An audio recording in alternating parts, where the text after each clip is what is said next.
Welcome to a pandemic edition of the church's update. We've been talking a lot about revival. One of my favorite quotes on revival comes from an evangelist, Ben Everson. He said, "Revival is not something that you work up. Revival is something that you pray down." Let me say that again. Revival is not something you work up. Revival is something you pray down. It is Thursday, August 27th, 2020, and I want to update you on what Elmira Baptist Church is doing. Now, first of all, next week we'll start a new schedule of updates. I'll update you on Tuesdays and Thursdays at 11 o'clock, like I've been doing, and then Saturdays we'll push that off into the evening, no later than 6:30, maybe a little bit earlier than that. If you'd make a commitment to me, if you're a member of Elmira Baptist Church, just decide you're going to try to catch that Saturday update sometime between 6:30 and when you go to bed. If you want to watch it last thing before you go to bed, if you want to try to catch it right after dinner, whatever works for your schedule, but see if you can't watch that.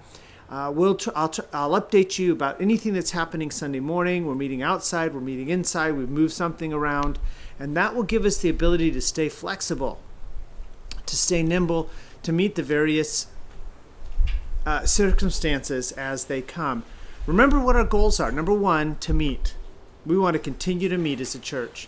Number two, to meet in the safest way possible.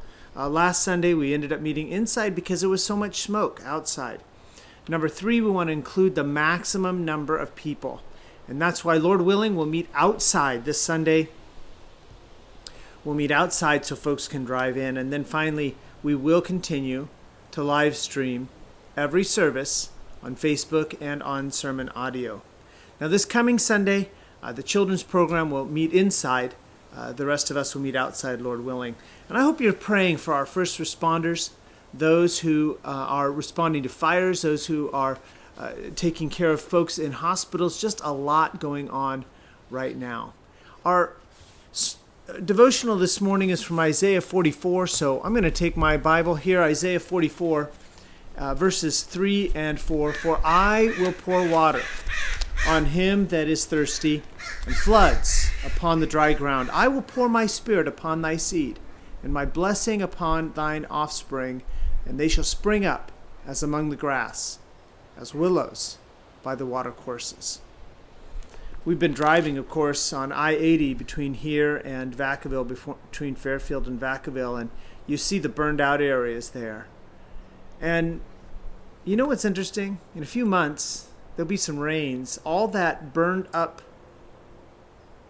material will be nutrients that, when combined with the rainwater that God sends, will bring a fresh growth of green, vibrant green grass on those hillsides. Those hillsides aren't going to be burnt over for years.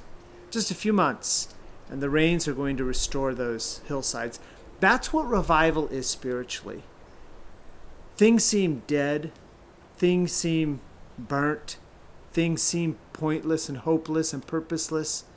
And so we begin to focus on other things. Well, maybe we need a newer program at the church. Maybe we need to change our government. Maybe we need to change how we do things. What we really need is a fresh outpouring of the Holy Spirit. "For I will pour water on him that is thirsty," God says. "I will pour floods upon the dry ground." And what will happen? "They shall spring up as among the grass, as willows by the watercourses." That's what I'm praying for.